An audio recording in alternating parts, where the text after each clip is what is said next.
Bom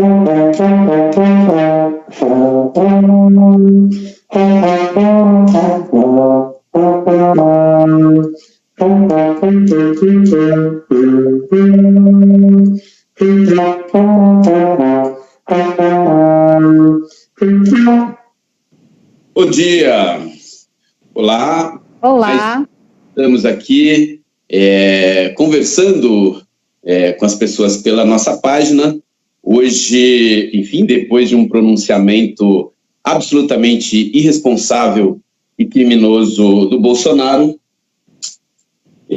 o país está em choque, né? Todos os setores sociais minimamente racionais, que têm ouvido a ciência, ouvido a área médica, o país está em choque, o mundo está em choque com a declaração de Bolsonaro. E hoje a gente tem aqui o prazer e a honra de conversar com a Anjuli Tostes. Anjuli, que é servidora pública federal, estava até há poucos dias.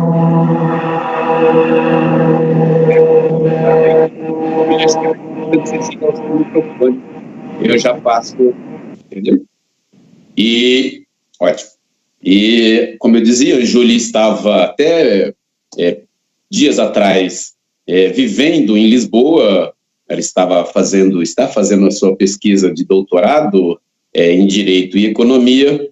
Então, a gente convidou a Anjuli para falar um pouco sobre a situação de Portugal, né, sobre o que ela viu ali, sobre o que o governo português está fazendo, mas também discutir o papel do Estado, né, discutir, enfim, num momento de crise como esse, como deve se comportar o Estado para proteger as famílias, para proteger a classe trabalhadora, para proteger pequenos e médios empresários e também para garantir que os setores estratégicos da economia não vá para o ralo, né? Portanto, a gente quer agradecer, Júlia, a sua disponibilidade para a gente fazer esse bate-papo aqui com as pessoas que têm seguido a nossa página.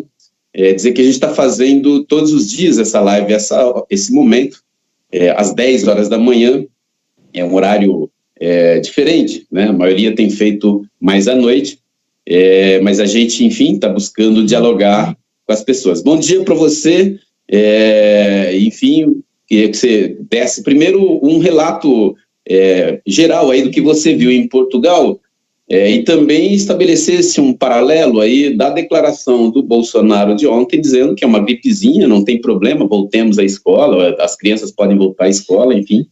Lembrando que você teve que voltar porque a sua aula do doutorado, enfim, pelo país também parou, não fazia muito sentido você ficar lá. Um bom dia para você e bom dia para todo mundo aí que já está, enfim, quem vai chegando aí na nossa página. Daqui a pouco a gente começa a receber o nosso pessoal aí. Bom dia, Júlia. Bom dia, Índio. Bom dia a todo mundo.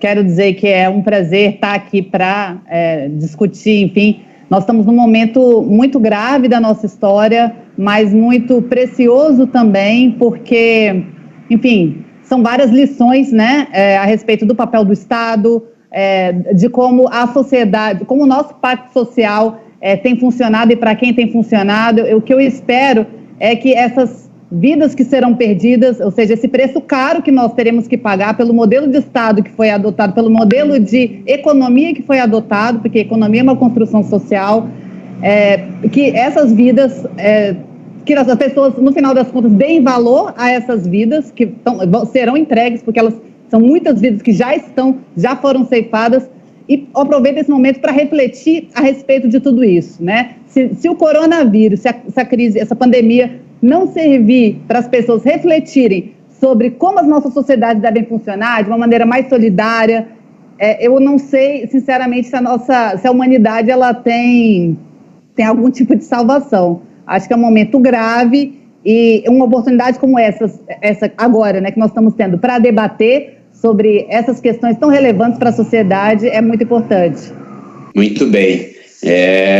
Então, Júlia, veja só, os dados de ontem dão conta que no Brasil o número de mortes está em 46 mortes. Esse é o dado da noite de ontem, não sei se já há um boletim atualizado.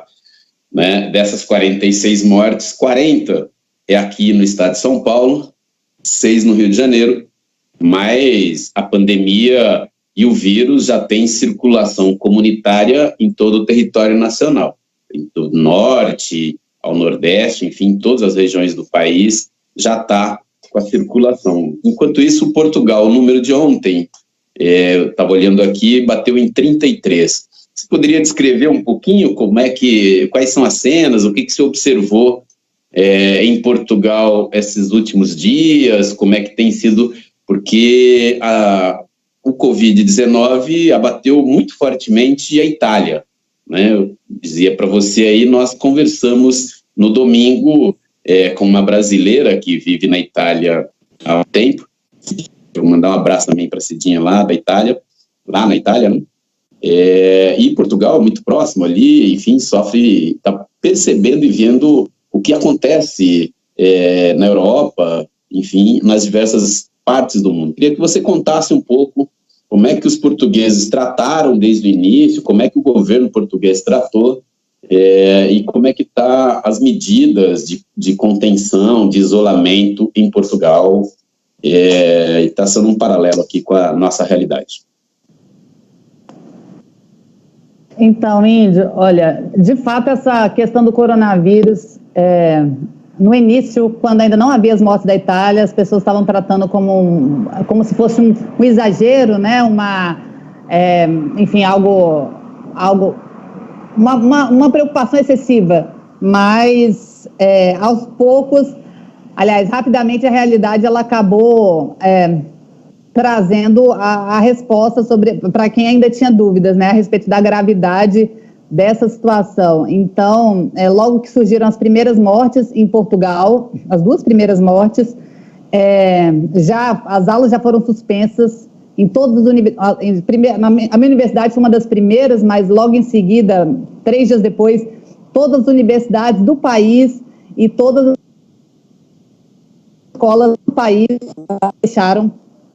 O presidente de Portugal, que é Marcelo Rebelo, uma pessoa do partido centro-esquerda, ou centro-direita, perdão, há uma semana fez um pronunciamento à nação, decretando estado de emergência e falando a respeito da gravidade dessa está sendo enfrentada. Ele falou uma coisa que é muito, muito interessante. Ele falou o seguinte: olha, nós precisamos agir agora. Portugal é um país que existe há 900 anos. E nós vamos tomar as atitudes corretas porque nós queremos que Portugal continue existindo. E Portugal vai continuar existindo enquanto outros países vão deixar de existir. Então, Portugal vai continuar existindo por muitos séculos. Foi isso que ele falou. E nós estamos tomando as atitudes para que isso aconteça. Conclamou o povo português a ser responsável, a compreender que esse é um momento de gravidade para todos.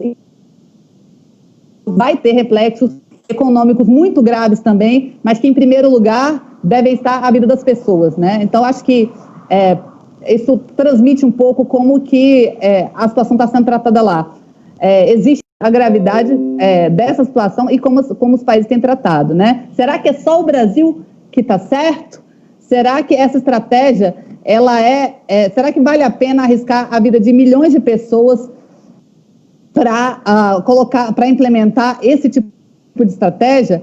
Eu acho que já é um preço muito caro hoje, né? As vidas que nós já perdemos no mundo inteiro, elas não serão devolvidas, as vidas dos nossos entes queridos não serão devolvidas e realmente é desolador pensar que após tudo isso acontecer, o assunto ainda vem sendo tratado dessa maneira. Eu falo aqui na condição não de infectologista, porque não é a minha área, mas eu falo na condição de uma pessoa que estuda como as decisões, meu doutoramento é em Direito e Economia, minha pesquisa é nessa área, mas então como as decisões institucionais que nós tomamos agora, elas impactam na vida das pessoas, né? E isso, de fato, é é muito preocupante, né? O que está acontecendo no Brasil, a discrepância com relação ao resto do mundo no tratamento dessa questão é uma coisa, de fato, que traz uma desolação, né? É um posicionamento desolador, eu acho que essa é a palavra. Desculpa falar demais aqui, mas é porque eu acho que é um desabafo também, né? Não, tranquilo, Anjuli. Eu lembro que ainda ontem, Anjuli, eu também escrevi um artigo, foi publicado em alguns sites, enfim, em que o debate que a gente vem fazendo entre os trabalhadores. A orientação aqui é quarentena geral, e já. Né? Você citou aí a Itália, a gente conversou com a Cidinha, ela nos contava assim, que o isolamento ele veio a conta-gotas. Primeiro, houve um confinamento só de uma província. Depois, quer dizer, a hora que foi confinar o país inteiro, já não tinha mais como conter a propagação do vírus, porque ele já estava circulando. Também fizemos uma conversa aqui muito importante com o criador da Anvisa, Dr. Gonçalo Vecina, que é professor da Faculdade de Saúde Pública da USP, foi secretário de Saúde do município de São Paulo, também, que tratou dos vários aspectos. Mas aqui, Julie, a irresponsabilidade do Bolsonaro, que não é só irresponsabilidade, foi um ato criminoso, né? Incentivar que as pessoas sigam propagando o vírus, levando o vírus de um lugar para o outro, né? Permitindo que o vírus circule. A minha leitura, precisa a gente ainda olhar, o dia de hoje vai ser muito importante para os desdobramentos, né, porque houve uma reação bastante forte de todos os setores sociais, mas ao que parece que o Bolsonaro está dobrando a aposta. Na verdade, ele é candidato, ele não é o presidente. Né? Então, e ele também não quer conversar com a população brasileira, ele não tem a menor preocupação com a sociedade brasileira, ele está preocupado em conversar com a parcela que está apaixonada por ele, né, que está absolutamente embotada pelas ideias estapafúrdias dele, e ele está conversando com essa turma, e já percebeu que a crise econômica ela já estava instalada muito fortemente. A crise econômica no Brasil já estava muito fortemente instalada pela política de cortes do gasto público, né, pela política de cortes de direitos dos trabalhadores, pelo corte do poder de compra das famílias no Brasil, que já vence essa queda do poder de compra das famílias do Brasil, vem sendo desde o final de 2014.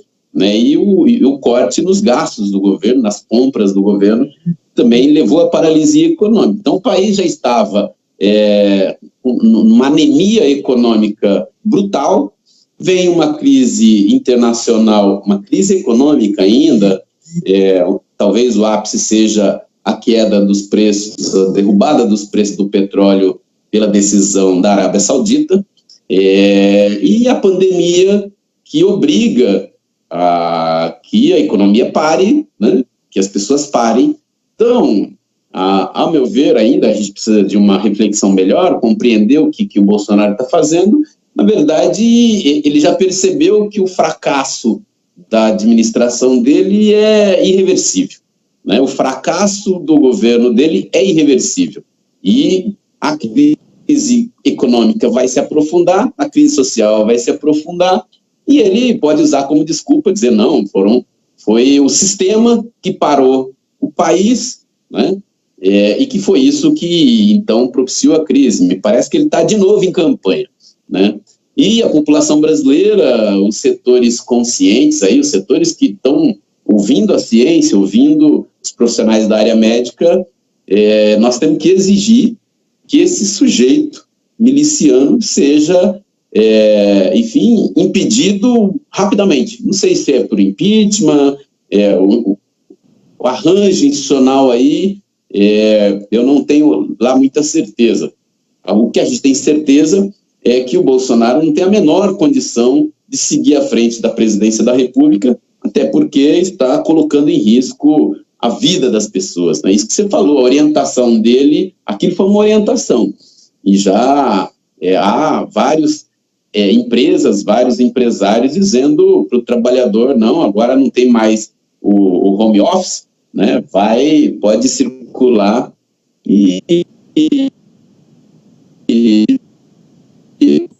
enfim, propagando o coronavírus por onde você passa. Julie, aqui eu queria que você comentasse, enfim, diversos países, o que está se dando, claro que se a economia precisa parar, né, o Estado precisa agir, né? A situação do Brasil, a gente tem discutido isso todos os dias. Primeiro, o país e o governo brasileiro e o governo federal têm a obrigação de fazer chegar na mão de todas as famílias que não têm uma renda formal do trabalho, que ela tenha renda, né, que ela tenha recursos para ficar em casa, para ter alimentação, para ter remédio e para ter as suas necessidades básicas garantidas. Então, o Estado tem por obrigação, né? E isso está se dando em diversos países, inclusive em governos liberais. Estamos vendo aqui o Boris Johnson, que também demorou a tomar medidas, mas está tomando medidas para fazer política de transferência de renda, né? Além de transferir renda, o Estado transferir renda para as famílias que não têm renda, o Estado tem que garantir que os trabalhadores formais, que quem está na atividade formal não perca o seu emprego, né? E não perca nem o emprego e nem tenha corte de salário, porque isso vai reduzir ainda mais o poder de compra das famílias, vai levar a maior paralisia econômica.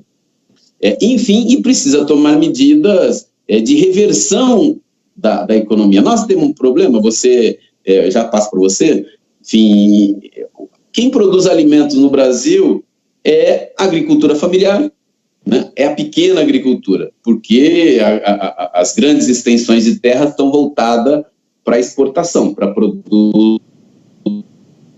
Estamos aqui para concluir, para você comentar também, o país precisa investir pesado na produção de alimentos, né? Permitir, tem problema de safra agrícola, o período da safra, nós temos que intervir rapidamente nisso para produzir alimentos em quantidade suficiente para atender as necessidades do povo, mas também precisa fazer reversão, mudar a estrutura produtiva. Nós estamos numa situação de guerra, né? Então a indústria têxtil tem que produzir máscara, a indústria têxtil tem que produzir equipamento de proteção individual para os profissionais da saúde, né? A usina de álcool, etanol, tem que produzir álcool em gel para que toda... eu sou de uma cidade, Júlia, aqui no interior de São Paulo, tem usinas de álcool em toda a região, na cidade, em toda a região.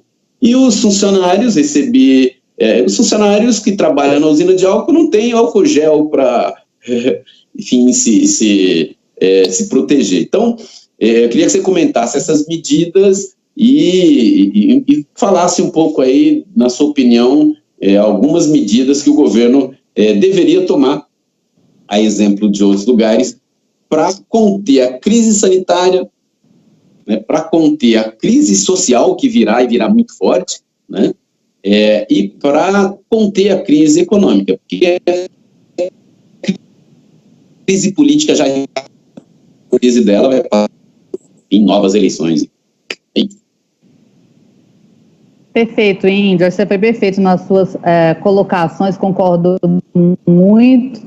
E o que eu acho nesse momento é que está colocada uma falsa dicotomia entre economia e a saúde pública, né? Assim, como se a biologia fosse uma física, né? Uma ciência exata e não uma opção política, uma opção das sociedades, como de fato é, né? A economia, ela é uma construção social. Então, primeiro de tudo é isso. Não existe essa oposição. Isso é uma falácia. Se nós gastarmos dinheiro, se o governo gastar dinheiro agora com a saúde pública, a economia vai quebrar por causa disso, por causa do lockdown, enfim, por causa do fechamento, né? Do confinamento, da quarentena. Isso é uma falácia. Se essa economia, da forma como ela está hoje, ela não serve para resguardar, ela não é capaz de resguardar a vida das pessoas resguardar a saúde das pessoas, a sobrevivência das pessoas, então ela não é uma boa economia, não é economia para nós. Só para a gente ter um parâmetro, houve um estudo agora, foi publicado dia 19 de janeiro, da Oxfam, que ela coloca a magnitude da desigualdade que existe no mundo. Então, nós temos pouco mais de 2.000 pessoas no mundo que concentram 60% da renda da riqueza do planeta hoje, né? Então, 2.000 pessoas concentrando 50% da riqueza do planeta. O Brasil, nesse contexto já absolutamente desigual, né, de desigualdades extremas, o Brasil é o 7º, segundo as estimativas da ONU. Segundo outras estimativas, por exemplo, tem um professor do IPEA, que ele é pesquisador do IPEA também, eu até vou buscar o nome dele aqui já, mas é o 2º país mais desigual do mundo. Então, para quem que essa economia está funcionando, né? Essa é a primeira pergunta. Não é para o trabalhador, né? Não é para aquele que está lá na base da sociedade. Eu acho uma outra falta de dicotomia que eu quero desfazer, antes da gente ir, de fato, para as medidas, né? A que se coloca sobre corte de salário de servidor, né? Mas todo mundo está fazendo sacrifício nesse momento, por que a gente não pode cortar o salário de servidor? Assim, minha gente, o Weintraub, o ministro da Educação, ele fez uma analogia com bons, eu vou fazer uma analogia com biscoitos, para ficar bem claro e bem didático. Tem algumas pessoas aqui, no caso do Brasil, são 6 pessoas que têm montanhas de biscoitos, montanhas, pensa na montanha, como algo gigantesco. Nós temos algumas pessoas, né, que têm um biscoito e temos outras pessoas que têm migalhas mesmo, né? O que essas pessoas que têm montanhas fazem? Elas manipulam a mídia, elas controlam a mídia, elas controlam, porque elas são elas que fazem propaganda usando a mídia, elas controlam a mídia para colocar essas pessoas que recebem migalhas contra as que têm um biscoito. E também para colocar as pessoas que recebem um biscoito contra aquelas que têm migalhas, né? Porque assim, colocando que o problema do país é Bolsa Família e etc., né? São as políticas sociais. Então, para quê? Para trazer um nível de tensionamento entre esse grupo aqui de trabalhadores, e são todos trabalhadores, servidor público não é menos trabalhador. Se a gente for comprar esse discurso dos bilionários, então vamos nivelar tudo por baixo. Então, o discurso dos bilionários é para nivelar tudo, todo mundo tem migalha. Então, nós não podemos cair nessas falácias que estão prontas, estão colocadas. O povo não pode se colocar contra o próprio povo, né? Nós precisamos enxergar para além disso, para além desse quadradinho assim, pequeno que a grande mídia coloca, né? Existe um espaço muito mais amplo para transitar e as soluções também precisam ser para além disso. Então, o coronavírus, ele nos traz, como eu falei lá no início, ele nos traz lições muito importantes. A primeira delas nós precisamos de uma nova economia. Nós precisamos de uma nova economia. Porque eu vejo alguns países hoje adotando propondo políticas keynesianas nesse momento. O que é o Keynes, né? Keynes, muito brevemente, é um teórico que surgiu logo depois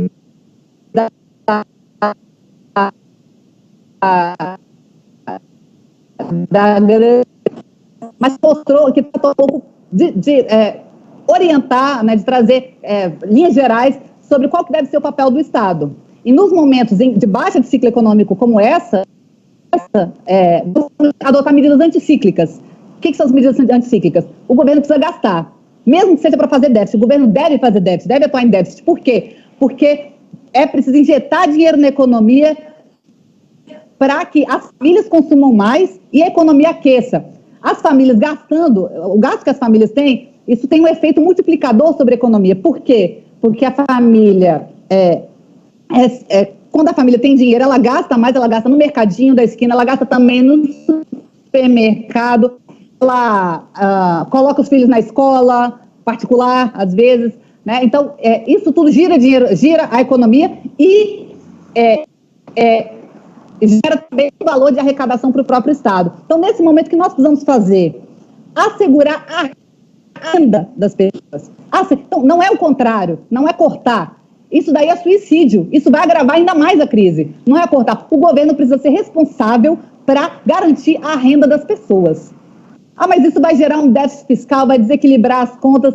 Não importa, nós precisamos nos desamarrar desses dogmas que são da economia que vem sendo, desse paradigma econômico que vem sendo adotado no Brasil, né, o paradigma neoliberal, que já está absolutamente desacreditado no mundo inteiro, e é incrível como a gente tem um ministro da Economia que adota os pressupostos da Escola de Chicago, que até o FMI já abandonou, que até o Banco Mundial já abandonou. Eles orientaram e quebraram países na década de 90 com base nesses pressupostos, desse paradigma. Então nós precisamos abandonar, romper com isso de vez, entender que, em primeiro lugar, vem as pessoas, né? E que adotar medidas que não resguardem essas pessoas, não resguardem a renda e a vida dessas pessoas, vai ter um efeito oposto, né? Vai agravar ainda mais uma crise, ou seja, vai transformar uma crise sanitária na maior crise econômica que nós já vimos na história da humanidade. Então, eu acho que essa é a clareza que nós precisamos ter nesse momento. Então, em primeiro lugar, garantir a renda das pessoas. E aí tem várias questões sendo discutidas, mas o que está sendo proposto e que é muito efetivo, necessário, é uma renda básica emergencial, né? Que discute se deve ser R$500, se deve ser R$1.000, se deve ser mais do que isso. Eu acho que deve ser mais do que isso, mas enfim, o fato é que aquelas pessoas que, por exemplo, tantas que estão no cadastro único, quantas que agora vão sofrer com essa situação de desemprego, elas precisam continuar podendo sobreviver e podendo consumir. Essa é a nossa salvação. Há outras medidas também, eu vou falar mais um pouquinho, mas você está pedindo para falar, eu vou te passar, porque senão eu fico falando o tempo todo. Posso te cortar um pouco, porque eu queria que você... algumas dessas medidas a gente comentou nos dias, mas eu queria que você tenha uma experiência em particular, que é o problema da moradia, em particular no DF. Eu queria que você comentasse alguma dessas medidas, porque, veja só, aqui já está se discutindo a necessidade que as famílias não paguem a tarifa de água, de luz, né? Nós vamos ver o problema dos idosos que estão isolados em casa, se ficar sem telefone, sem internet, é uma loucura, né? Também como você coloca as crianças, prende as crianças 3 meses, né? Também sem internet, deve ser difícil, mas o problema dos aluguéis, né? Enfim, já é um problema, as pessoas não vão ter renda suficiente para pagar os aluguéis. Então, que você comentasse um pouco dessa questão, e lembrar que, assim, os principais motores da economia brasileira, no período que houve crescimento econômico, aí nós tivemos um período com muitos problemas, mas houve crescimento econômico.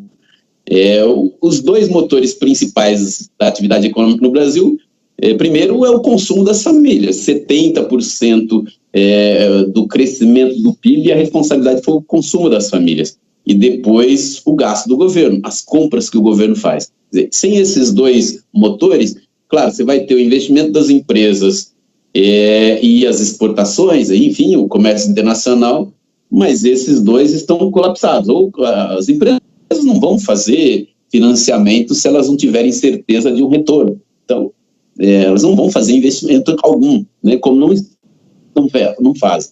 Então, é isso que você estava dizendo, mas, sim, se não colocar, né, todo o combustível nesses 2 motores, que é gasto das famílias e compras do governo, né, gastos do governo, seja para pagar salários, seja para comprar, nesse momento, comprar leitos de UTI, comprar medicamentos, comprar, enfim, toda a infraestrutura necessária para que a população não fique sem assistência social e sem proteção social. E, por fim, aí você comentar também, assim, para a gente aproveitar o seu comentário, que é o momento da solidariedade, né? Esse é o momento da solidariedade. Nós precisamos sair dessa crise, aprender, tirar alguns aprendizados. Primeiro, o exercício da solidariedade versus o individualismo, né? Segundo, colocar a vida acima do lucro, coisa que nós vimos aí os acidentes, né? O que a Vale fez nas suas, enfim, nas suas operações ali, matando muita gente, onde a vida não tem valor nenhum. E acho que esse é o maior aprendizado para você comentar, a valorização do SUS, né, que vai demonstrar a sua importância. Semana que vem nós vamos falar com uma brasileira que está nos Estados Unidos, ela vai contar para a gente o desespero da família dela lá, que até é classe média, mas se ficar doente, não sabe o que fazer. E o papel do Estado. Né? Acho que o aprendizado, aquilo que você vinha falando, aqui está caindo os dogmas neoliberais e nós temos que reforçar junto ao nosso povo qual é o papel do Estado. O papel social do Estado em garantidor da proteção social, da dignidade humana, mas também o papel do Estado atuando na economia, porque se for o mercado, bem, o mercado quer saber, como disse lá o Justus, né, como disse o dono do Madeiro, o dono da Havan, que são pulhas, né, são párias, não dão nem para dizer que são do grande capital, são párias, mas eles querem lucro e não estão preocupados com a vida. Queria que você comentasse aí para a gente também, enfim, aproveitar seu tempo. Perfeito. Eu acho que a primeira coisa que a gente tem que analisar desse momento é que essas 2.000 pessoas que eu citei, pouco mais de 2.000 pessoas que eu citei anteriormente, que detêm 60% da riqueza do planeta, elas não estão agora, nesse momento, reunidas para planejar o que elas vão fazer para tirar o Brasil, para tirar o país e o mundo dessa crise, né? Não, isso não está acontecendo. A mão invisível, que os liberais falam, né? A mão invisível do mercado, ela não virá ajudar ninguém, minha gente, não vem. Então, assim, nós precisamos segurar nas mãos uns dos outros, que é o que dá para fazer muito precariamente nesse momento. E eu digo muito precariamente porque eu falava de Keynes. As medidas anticíclicas, elas precisam ser tomadas não apenas no momento do ciclo baixo, como nós estamos agora, incentivar as famílias. O ciclo está em alta, né? Quando existe um ciclo de alta, ou seja, no momento da bonança. É no momento da bonança que nós precisamos taxar os lucros dos bilionários mais ainda. Mas isso, o que aconteceu mundialmente? Nos últimos 40 anos, a taxação dos bilionários, da riqueza, nunca foi tão baixa. Então, pelo menos, eu digo nunca foi tão baixa desde o início do século passado, né? Então, eu acho que é isso que nós precisamos, de fato, compreender, né? Olha, desde a década de 30, para ser mais precisa. Então, é isso que nós precisamos compreender, né? Que nós precisamos refletir para além desse momento. E precisamos de um Estado que seja um Estado forte. Não adianta agora cobrar um Estado forte, um Estado que dê resposta para essa crise, respostas adequadas que resguardem a vida das pessoas, se no momento da bonança nós privatizamos todo o lucro, ou seja, todo o lucro ficou nas mãos dos bilionários. Não dá, entendeu? Então nós precisamos, para depois da crise, pensar num modelo que seja mais sustentável para garantir a vida das pessoas, para garantir a nossa coexistência enquanto sociedade. O que dá para fazer agora, nesse momento, né? Então depois a gente pensa, né? A gente pensa agora sobre as outras questões do pós, mas o que dá para fazer agora? Como eu falei, garantir a transferência de renda para as famílias vulneráveis, né? Principalmente a do cadastro único, mas também os informais, os MEI, os empregados. Então, essa é a primeira medida. Como eu falei, o consumo das famílias é o principal motor da economia. Em segundo lugar, garantir o auxílio principalmente às micro, pequenas empresas, né? Então, que no caso do Brasil, inclusive, é a base da economia. Então, esse auxílio precisa vir, por quê? Porque se essas empresas desaparecerem, vários empregos também desaparecerão. E esses danos para a economia, eles vão ficar aí, não vai se recuperar aí logo depois do fechamento da quarentena. A gente talvez leve uma década ou mais para conseguir reativar isso, ou mais, é imprevisível, a gente não sabe qual vai ser o alcance, né? Então, isso precisa ser feito desde já. Em terceiro lugar, suspensão temporária do pagamento das dívidas do setor privado e dos entes federados. É preciso que se crie, isso deve ser puxado pelos bancos públicos, uma linha de crédito a juros zero. Esse não é o momento para os bancos pensarem em juros. Então, isso deve ser puxado pelos bancos públicos, pela Caixa Econômica, pelo Banco do Brasil, mas deve ser uma diretriz definida para todos os bancos. Os bancos sempre lucram, né? A gente vê aí que enquanto a economia estava em baixa, enquanto nós estamos aí com um PIB de 1%, os bancos estão com lucros bilionários. Essa é a hora de os bancos contribuírem, né? Ou seja, do Estado forçar, na verdade, que eles não farão isso por conta própria, do Estado forçar os bancos a contribuírem à redução dessa crise, ou seja, minimizarem esse ciclo de baixa que nós estamos vendo agora. E o que é curioso é que as medidas do governo vão na contramão de tudo isso. Não sei se vocês acompanharam, mas o governo anunciou um auxílio de bilhões para os bancos. Mas, minha gente, eles têm bilhões de lucros acumulados. Nós precisamos salvar as pessoas, nós precisamos salvar os micros e os pequenos empreendedores, até os médios também, mas não os bancos. Os bancos precisam agora injetar dinheiro na economia a juros zero. Então, essa é uma outra medida também.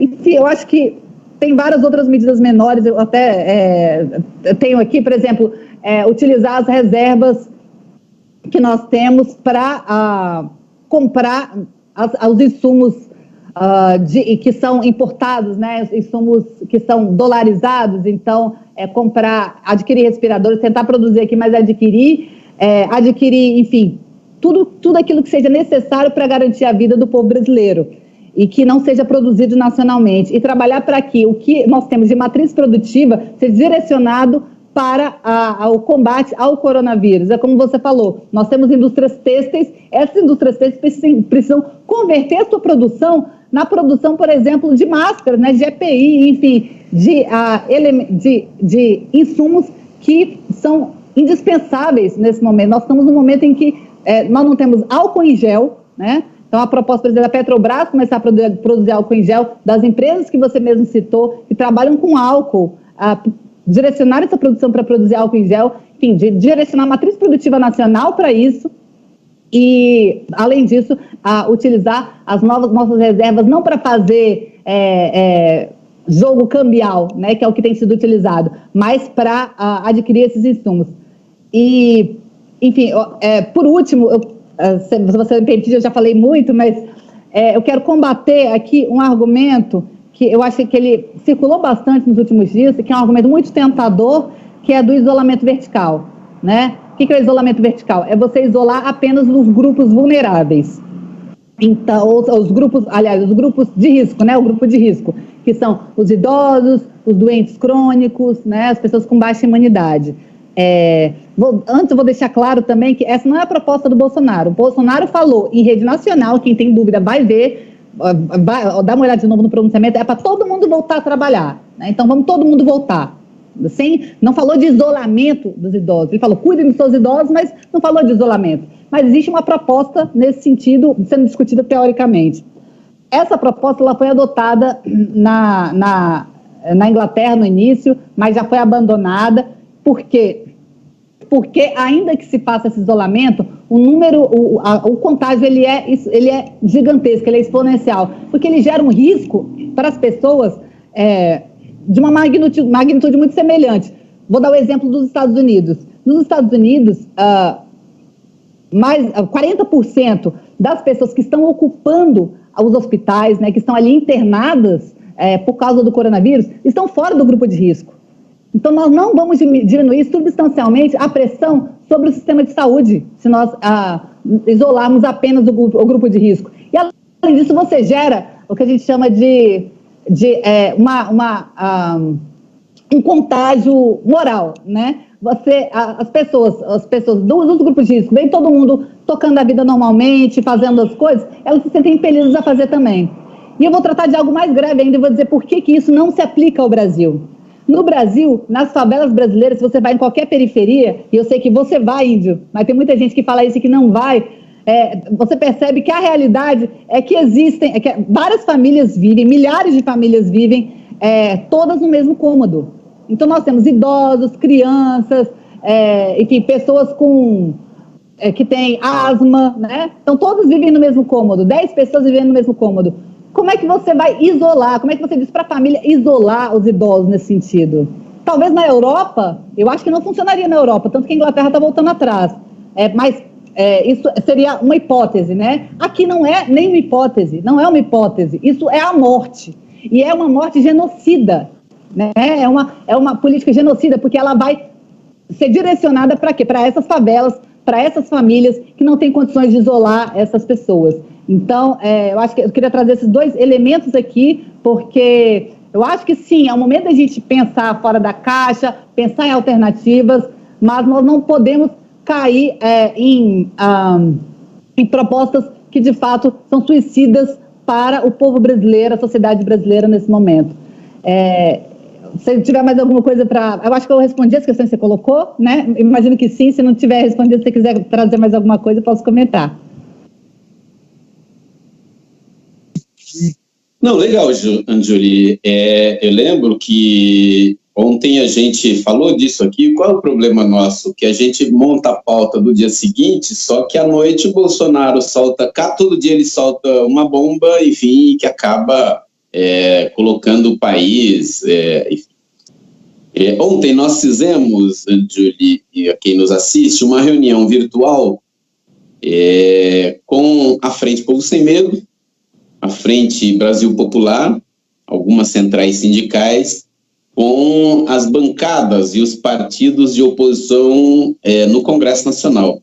E estamos articulando um conjunto de medidas para apresentar o país e para demonstrar que o país tem saídas, né, que é possível sair dessa crise que é grave, que ela não é simples, não podemos minimizá-las, mas há instrumentos de política econômica, de política monetária, de política fiscal suficientes para enfrentar esse problema, né?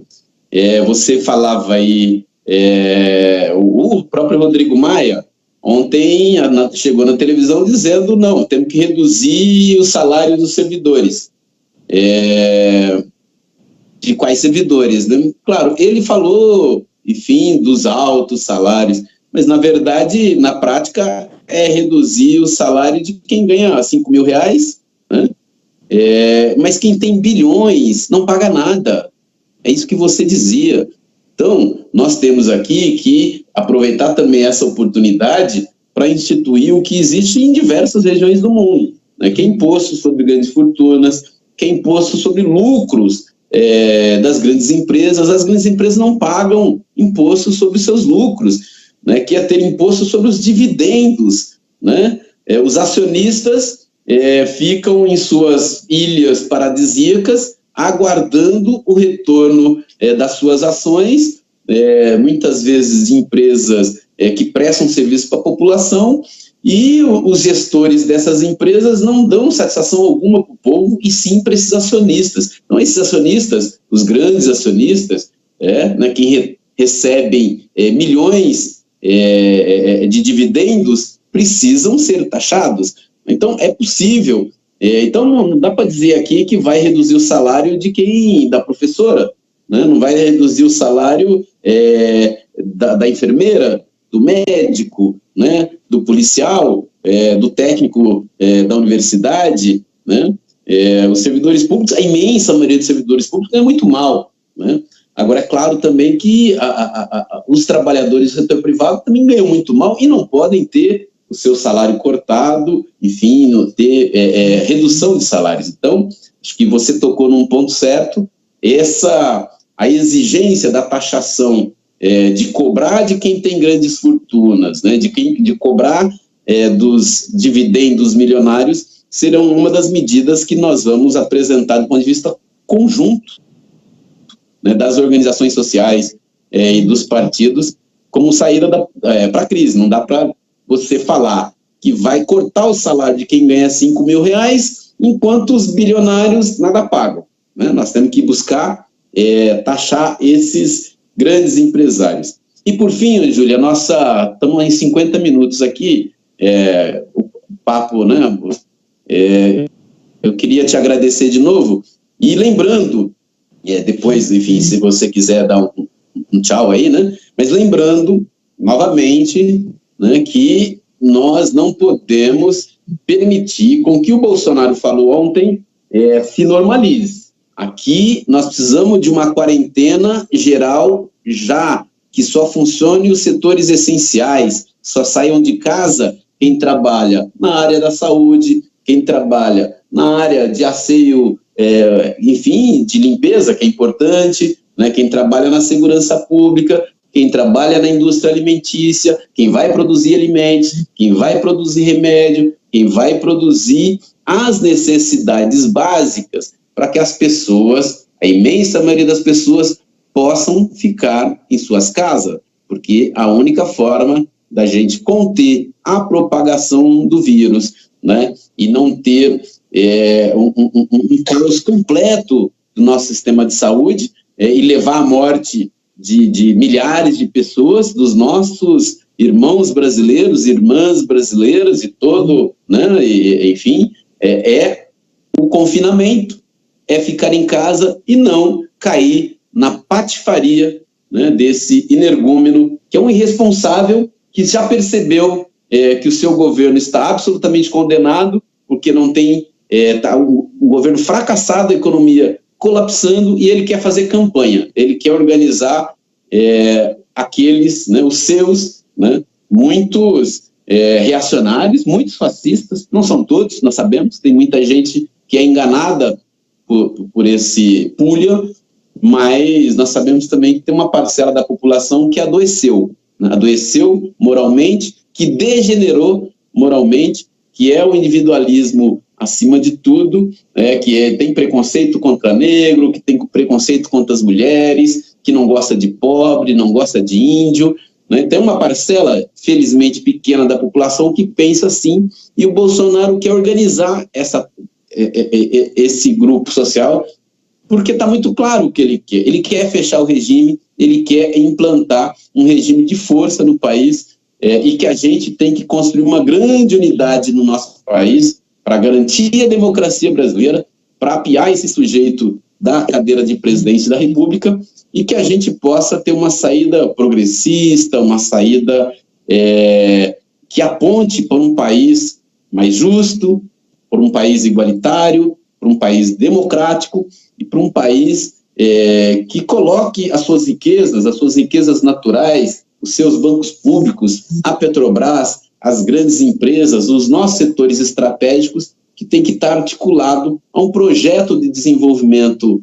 nacional, né, e orientado aos interesses da população, da maioria das pessoas, de mulheres e homens, em particular daqueles que historicamente têm seus direitos negados, né, povo indígena, povo negro, as mulheres negras, aqueles e aquelas que estão em situação mais vulnerável na nossa sociedade. Então, quero te agradecer, Anjuli, já são 10h54, nós estamos a 55 minutos aqui. Enfim, agradecer também a quem nos assiste. Eu estou aqui hoje, ontem eu até consegui interagir aqui, mas eu ainda estou me adaptando aqui à tecnologia, e eu estou fazendo no celular, então também não consigo ver quem está nos acompanhando hoje aqui. Mas agradecer muito, deixar aí para você deixar um tchau, e a gente volta amanhã. Amanhã nós vamos conversar com o Dr. Hugo Melo, que é juiz do trabalho, que foi presidente da ANAMATRA, da Associação Nacional dos Magistrados do Trabalho no Brasil, que é presidente da Associação dos Juízes Trabalhistas Latino-Americanos. Dr. Hugo, enfim, que é uma pessoa muito comprometida com os direitos do trabalho, que conhece a evolução aí da luta pelo direito ao trabalho, e vai nos ajudar a discutir. A MP do Bolsonaro vai nos ajudar a discutir os direitos trabalhistas, inclusive as garantias constitucionais que nós devemos exigir nesse momento, e também discutir aí os aspectos políticos que estão em curso no Brasil. Então, também te convido a assistir amanhã, Dr. Hugo Melo, ex-presidente da ANAMATRA, e na sexta-feira, Júlio, nós vamos conversar aqui com o Guilherme Boulos, dirigente do Movimento dos Trabalhadores Sem Teto, e dirigente da Frente Povo Sem Medo, também às 10 horas da manhã, sempre às 10 horas da manhã. E hoje à noite, estou aqui, né, vamos falando, hoje à noite eu vou estar numa live no Instagram, conversando com o Gustavo Anitelli, meu amigo, que é produtor cultural de uma das bandas aí, uma das coisas mais bonitas que a gente tem na nossa cultura, que é o Teatro Mágico. e o Gustavo Anitelli, lá de Osasco. Vamos tratar aí, vamos conversar pelo Instagram, mas isso na página dele. Eu ainda não uso muito o Instagram, mas também convido a todo mundo lá no Instagram, às 19 horas, no Instagram do Gustavo Anitelli, e assistir também. Gustavo é um grande lutador, uma pessoa que conhece profundamente o mundo da cultura, que conhece profundamente o povo brasileiro. Nós vamos fazer um bate-papo sobre essa crise. Quero te agradecer, Anjuli, muito, e dizer que, enfim, conte conosco, vamos seguir conversando, essa página está aberta. Eu que agradeço pela oportunidade da gente tratar dessas questões nesse momento tão difícil.